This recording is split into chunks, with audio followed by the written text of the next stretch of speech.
اعوذ باللہ من الشیطان الرجیم بسم اللہ الرحمن الرحیم الحمد للہ رب العالمین وبہ نستعین والصلاة والسلام علی سید المرسلین اما بعد۔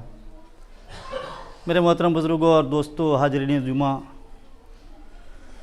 اللہ رب العزت کا بہت ہی بڑا کرم اور احسان ہوا کہ اس پاک پروردگار نے ہم تمام لوگوں کو اپنے پاک گھر میں آ کر جمعہ کی نماز باجماعت ادا کرنے کی توفیق عطا فرمائی۔ تمام تعریف ہے اس پاک پروردگار کے لیے جو مالک کون و مکاں ہے، اور درود و سلام ہے پیارے حبیب سرکار دو عالم صلی اللہ علیہ وسلم پر، جس کے صدقے میں ہمیں یہ کلمہ نصیب ہوا اور جس کے صدقے میں ہم تمام امتوں میں ممتاز ہوئے۔ کیسا مالک، کون مالک؟ میرے محترم بزرگوں اور دوستوں، نماز پنجگانہ میں چاہے وہ نماز باجماعت ہو، چاہے وہ انفرادی نماز ہو، ہم پڑھتے ہیں، اس مالک کی، اس رب کی ہم تعریف کرتے ہیں اپنی زبان سے۔ وہ تعریف یہ ہے کہ الحمدللہ رب العالمین، کہ تمام تعریف ہے اس پاک پروردگار کے لیے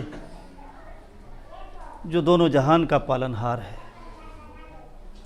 میں نے آج اس جمعہ کے مبارک موقع پر قرآن مقدس کی ایک چھوٹی سی آیت کو اپنا مضمون بنایا ہے، اور ہماری یہ کوشش ہوگی کہ اس آیت کے دائرے میں ہم آپ لوگوں کے سامنے اس آیت کی باریکی کو رکھیں۔ اللہ سے دعا کیجئے کہ اللہ ہمیں کما حق ہو اس کی باریکی کو ادا کرنے کی توفیق عطا فرمائے۔ اللہ رب العزت قرآن مقدس کے اندر فرماتے ہیں، بسم اللہ الرحمن الرحیم، ان الذین قالوا ربنا اللہ ثم استقاموا تتنزل علیہم الملائکہ الا تخافوا ولا تحزنوا وابشروا بالجنة التي كنتم توعدون نحن اولیاؤکم فی الحیاة الدنیا وفی الآخرہ وَلَكُمْ فِيهَا مَا تَشْتَهِي أَنفُسُكُمْ وَلَكُمْ فِيهَا مَا تَدَّعُونَ نُزُلًا مِّن غَفُورٍ رَحِيمٍ۔ صدق اللہ العظیم۔ میرے محترم بزرگوں اور دوستو، اللہ رب العزت اپنے بندوں سے بہت ہی زیادہ محبت کرتا ہے۔ وہ بے انتہا اور بے حد محبت اپنے بندوں سے کرتا ہے۔ اتنی محبت کرتا ہے، اتنی محبت کرتا ہے کہ ہم اس کا شمار نہیں کر سکتے، ہم اس کو گن نہیں سکتے، ہم اس کو گنا نہیں سکتے۔ یہ پاک پروردگار کا حضرت انسان کے ساتھ محبت کا یہ عالم ہے۔ اللہ رب العزت نے ہمیں دنیا کے اندر پیدا فرمایا، بے مقصد پیدا نہیں فرمایا، با مقصد پیدا فرمایا۔ ہماری زندگی ایک مقصد کے تحت ہے، ہماری زندگی ایک مقصد کے تحت ہے، ہماری زندگی بے مقصد نہیں ہے۔ افسوس کی بات ہے کہ آج ہم اپنی زندگی کے مقصد کو سمجھ نہیں پا رہے ہیں،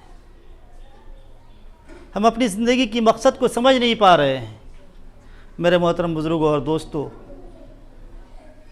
ہم جب ماں کے پیٹ کے اندر تھے، اور یہ حقیقت ہے، کوئی بھی انسان اس بات سے انکار نہیں کر سکتا، ہم جب ماں کے پیٹ کے اندر تھے تو میرے پاس کوئی کام نہیں تھا۔ کیوں بھئی؟ تھا ہمارے پاس کام۔ 9 مہینے ہم نے ماں کے پیٹ کے اندر اپنی زندگی گزاری ہے، ہمارے پاس کوئی کام نہیں تھا۔ اللہ رب العزت نے ہمیں ماں کے پیٹ کے اندر روزی دی ہے۔ کیوں بھئی؟ دیا کہ نہیں دیا؟ اللہ رب العزت نے ماں کے پیٹ کے اندر ہمیں روزی عطا فرمائی۔ ہمارے پاس کام نہیں تھا، ہم اس کے لیے کچھ نہیں کرتے تھے، نہ اس کی تسبیح کرتے تھے، نہ اس کے مقدس کتاب کی تلاوت کرتے تھے، نہ اس کی بڑائی بیان کرتے تھے، نہ اس کے لیے سجدہ کرتے تھے، نہ اس کے لیے قیام کرتے تھے، نہ اس کے لیے تہجد اور نفل پڑھتے تھے۔ پھر بھی اللہ رب العزت نے میرے محترم بزرگوں اور دوستو ہمیں رزق دیا۔ وہ بھی روزی کیسی؟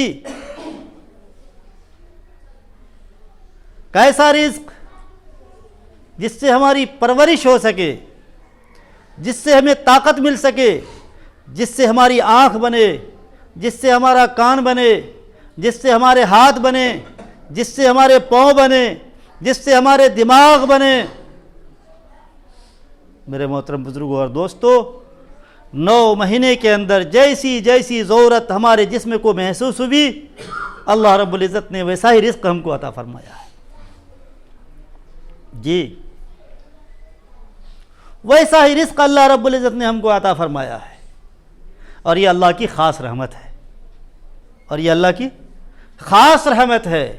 آج اگر بوڑھے کو جس کے منہ میں دانت نہیں ہے، اگر وہ ہمارا مہمان بن جائے، اگر وہ ہمارا مہمان بن جائے اور اس کے سامنے ہم بہت بہترین دسترخوان لگا دیں، لیکن اس دسترخوان کے اوپر بہت خوبصورت پلیٹ میں مکئی بھوج کے رکھ دیں، تو کیا وہ پیٹ بھرے گا اس کا؟ بولیے بھائی، پیٹ بھرے گا؟ ارے وہ کھا پائے گا اس مکئی کو بغیر دانت کا؟ نہیں چبا پائے گا، نہیں کھا پائے گا، وہ بھوکا رہ جائے گا، اور اندر اندر وہ یہ سوچے گا کہ یہ آدمی کتنا بدماش ہے، کتنا شریر ہے، کتنا شیطان ہے، یہ پتہ نہیں ہم سے کس زمانے کی دشمنی کا بدلہ لے رہا ہے۔ قربان جائیے اس رب ذوالجلال پر کہ ماں کے پیٹ کے اندر بھی اپنے بندوں سے رحم کا معاملہ کر رہا ہے۔ جی، ماں کے پیٹ کے اندر بھی اپنے بندوں سے رحم کا معاملہ کر رہا ہے کہ جس غذا کی ہمیں ضرورت ہے اور جتنے پاور کی ضرورت ہے، جس غذا کی ضرورت ہے، جتنے غذا میں پاور کی ضرورت ہے، وہی غذا وہ رب ہم کو کھلا رہا ہے اور اتنا ہی پاور سے کھلا رہا ہے۔ آج ہاسپٹل میں ولادت ہوتی ہے نا بھائی، بچہ پیدا ہوتا ہے ہاسپٹل میں، ڈاکٹر نمبر کے حساب سے دودھ دیتا ہے بچے کو۔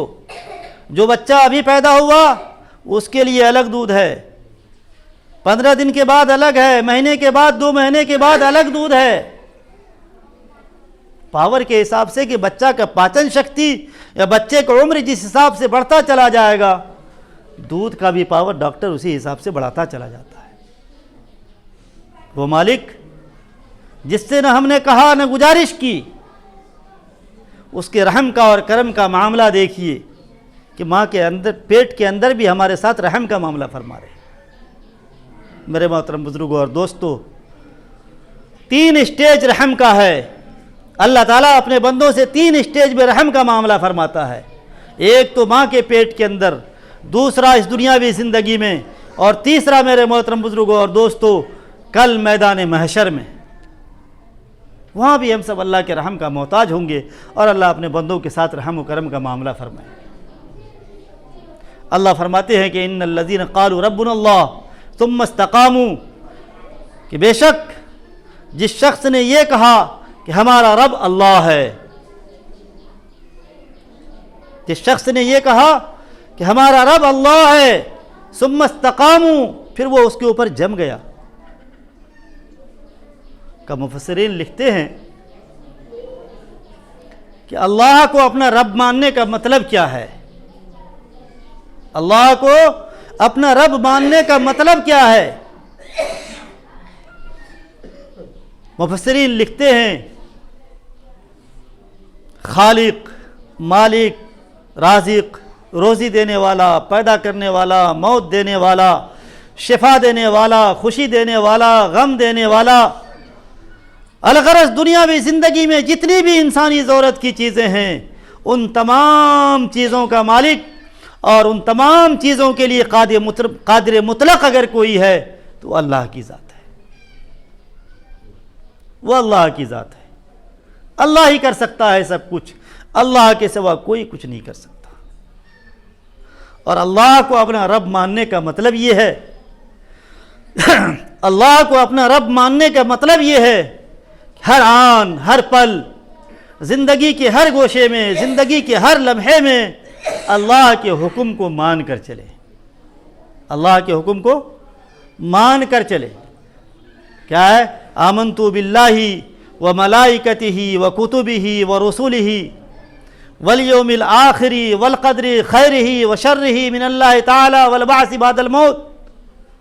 آج ہم مومن ہیں، ہم مسلمان ہیں، ایمان والے ہیں، کلمہ طیب لا الہ الا اللہ محمد رسول اللہ صلی اللہ علیہ وسلم کے پڑھنے والے ہیں۔ میرے محترم بزرگوں اور دوستو، ہم نے پڑھا ہے اور ہم نے ایمان لایا ہے کہ آمنت باللہ و ملائکتہ، ہم نے اللہ کی ذات پر ایمان لایا، اس کے فرشتوں پر ایمان لایا، اس کے رسول پر ایمان لایا، اس کی کتاب پر ایمان لایا، ہم نے تقدیر پر ایمان لایا، ہم نے مرنے کے بعد کی زندگی پر ایمان لایا۔ یہ مطلب کیا ہے؟ اللہ کی ذات پر ایمان کا مطلب کیا ہے؟ اللہ کے رسول پر ایمان کا مطلب کیا ہے؟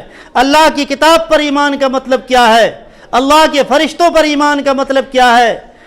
مرنے کے بعد کی زندگی پر ایمان لانے کا مطلب کیا ہے؟ کبھی ہم نے غور کیا ہے؟ جی نہیں۔ ہم ایمان اللہ کی ذات پر رکھتے ہیں کہ کرنے دھرنے والی ذات اللہ کی ہے، بیماری دینے والی ذات اللہ کی ہے، شفا دینے والی ذات اللہ کی ہے، روزی دینے والی ذات اللہ کی ہے۔ لیکن میرے محترم بزرگوں اور دوستو، آج آپ کسی سے بھی پوچھ لیجئے اس مادی دنیا میں، تو وہ یہ کہتا ہے کہ میں کرتا ہوں۔ ہم بھی کہتے ہیں، آپ بھی کہتے ہیں، پوری دنیا کہتی ہے کہ ہم کرتے ہیں تب ہوتا ہے۔ یہ اللہ کو پسند نہیں ہے، یہ اللہ کو پسند نہیں ہے، بلکہ پسند یہ ہے کہ اللہ تو جو چاہتا ہے وہی ہوتا ہے، تو جو کرتا ہے وہی ہوتا ہے۔ پوری دنیا چاہ لے، تو اگر نہیں چاہے گا تو نہیں ہوگا۔ رسول پر ہم نے ایمان لایا، حضرت محمد مصطفیٰ صلی اللہ علیہ وسلم آخری نبی ہیں، قیامت کی صبح تک کوئی دوسرا نبی نہیں آئے گا، نبوت کا سلسلہ محمد صلی اللہ علیہ وسلم کے اوپر ختم کر دیا گیا۔ مطلب یہ ہے کہ محمد صلی اللہ علیہ وسلم جو شریعت لے کر آئے، جو طریقہ لے کر آئے، جو سنت لے کر آئے، آدمی اس کو اپنا لے، انسان اس کو اپنا لے۔ کہ ان الذین قالوا ربنا اللہ ثم استقاموا، کہ جس شخص نے یہ کہا کہ ہمارا رب اللہ ہے، اللہ کو اپنا رب مان لیا، ہر معاملے میں اس کو اپنا مالک سمجھ لیا، ہر معاملے میں اس کو اپنا حاکم سمجھ لیا، پھر اس کے بعد وہ اس کے اوپر جم گیا۔ علماء کرام نے لکھا ہے کہ جمنے کا مطلب یہ ہے کہ شریعت کے اوپر، محمد صلی اللہ علیہ وسلم کے طریقے کے اوپر، محمد صلی اللہ علیہ وسلم کی سنت کے اوپر اس نے اپنی زندگی کو ڈال دی۔ اللہ کے حکم کے بعد محمد صلی اللہ علیہ وسلم کے طریقے کے اوپر اپنی زندگی کو انہوں نے ڈال دی۔ تو اللہ فرماتے ہیں تتنزل علیہم الملائکہ، اللہ فرماتے ہیں تتنزل علیہم الملائکہ، کہ ہم فرشتوں کو اس کے اوپر نازل فرما دیتے ہیں۔ علماء کرام نے لکھا ہے کہ دنیا میں بھی فرشتے اس کے محافظ بن جاتے ہیں، اس کی ضرورت کو پوری کرنے والے بن جاتے ہیں۔ دنیا میں بھی فرشتے ان کے لیے معاون اور مددگار ثابت ہوتے ہیں، اور آخرت میں بھی فرشتے اس کے لیے معاون ہیں۔ آپ نے دیکھا ہے آقا صلی اللہ علیہ وسلم کے زمانے میں صحابہ کرام کی مدد کے لیے اللہ نے فرشتوں کو نازل فرمایا۔ فرشتے آئے، فرشتے اترے، فرشتوں نے مدد کی۔ پوری دنیا اس چیز کو دیکھ رہی ہے، اور دنیا تو ریسرچ کر رہی ہے کہ میدان بدر میں فرشتے کس طریقے سے مدد کے لیے آئے تھے۔